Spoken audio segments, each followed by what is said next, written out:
Kui nüüd tulla siit järjest ja lugeda neid nimetusi, siis võib-olla tekib mingi ühine tunnetus sellest maailmast, milles ma liikusin.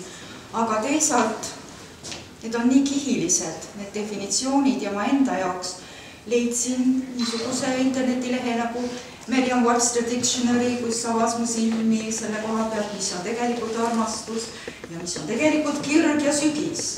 Ma ei teadnud varem, et on olemas 5 erinevat aega ja tähendust sõnale sügis.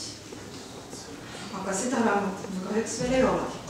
Ja selle tõttu näitus on siin vaadata, jääb siis märtsi lõpuni lahti.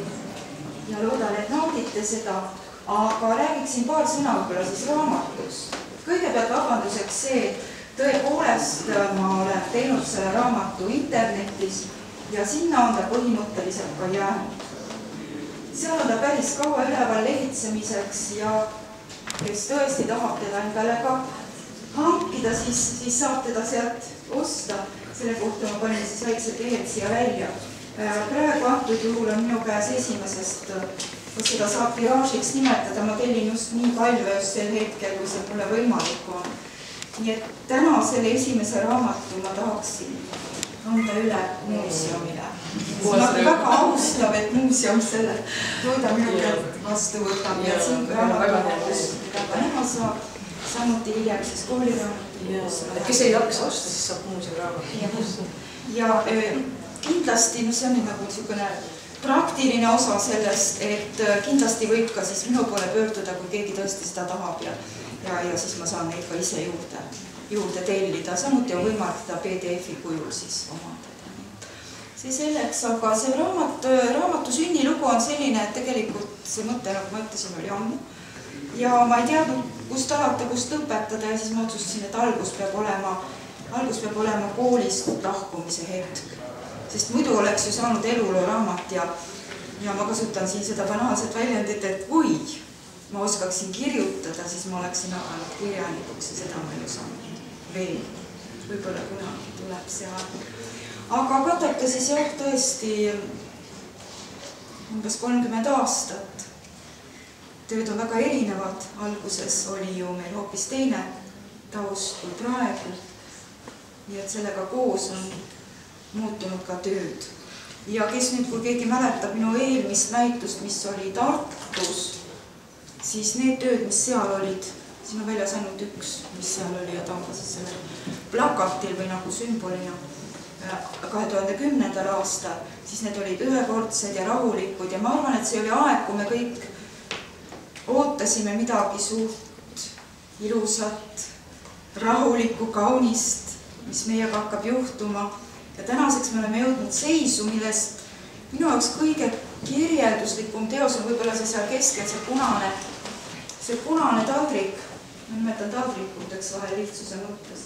Ta on hästi avatud. Ma ise arvan ka, et ma olen väga avatud, võib-olla liigagi avatud. Et see on nagu minu jaoks võtab kokku, tema nimi on oma ilm. Ingliskeelne sõna puudub on saksakeelne sõna umwelt.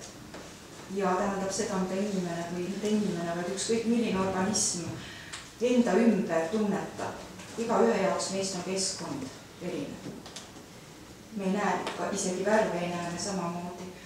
Ja rääkimata sellest siis, et mitte ainult inimesed, vaid loomad, linnud, iga ühel oma ilm. Ja minu jaoks seostus ka selle minevikuga, kust ma tulin. Ja võib-olla see tulevik, seda seal veel näha ei ole. Aeg-ajalt paraku tuleb see aeg teatud tükkide ja kiitudena meelde. Ja samamoodi on tehtud see raamat. Et ma väga loodan, et te saate seda jõuate vaadata.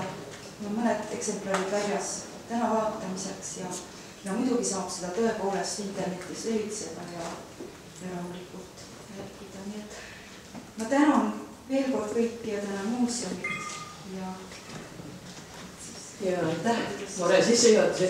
Ma tean, et meil on mitu inimest veel siin saalis, kes tahaksid sõna võtta, nii et nii palju kui ma tean, ma palun Liilian. Aitäh, ma juba tahtsin enne ette tungida ja sulle võib ka minu jälgedes siin tulla, et see tere Mare, et kõik teised ka, et ma ei tea, millega on Kunstiakadeemia muidugi selle õnne ära teeninud, et meil ikka jätkuvalt ja kogu aeg on nii fantastilisi õppejõude. Ja sina oled üks, ma arvan, küll meie väljapaistvamaid ja tõesti nagu vingemaid professoreid ja tegelikult see, kui sa räägid 30-aastasest loominguteest, siis sellel aastal saab ka 30 aastat sinu seotust meie Kunstiakadeemia institutsiooniga ja sa oled nagu väga erinevaid ameteid ka pidanud ja selle tee läbi käinud tõesti teiste aitajast pikaajalise hinnatud, armastatud professorini ja minu arvates nagu sinus on nii palju sellist õrnust, au ja südametunnistust, kui üldse kellestki Kunstiakadeemias võib olla.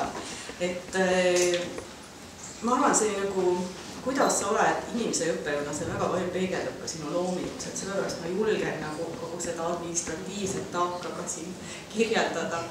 Aga just see niisugune tähelepanelikkus, teistega arvestamine, mitte ainult selline antropotsentriline maailmapilt, vaid ma meenutan kas või sinu Hop-Galeri näitust liklikate teemal ja selline nagu looduse tunnetus, omamoodi selline jaapanlik rahu ja samas nagu väga õrn närv kõige halva, kõige sellise ebaõiglase suhtes, et sina oled küll olnud minu kolleeg, kes aeg-ajalt ka tõesti nutma puhkeb, kui midagi on pahasti ja mina arvan, et seda võibki üks kunstnik teha. Et palju tänu sulle kõigi nende emotsioonide eest, mida sa kunstnikuna või õppejõuna oled jaganud ja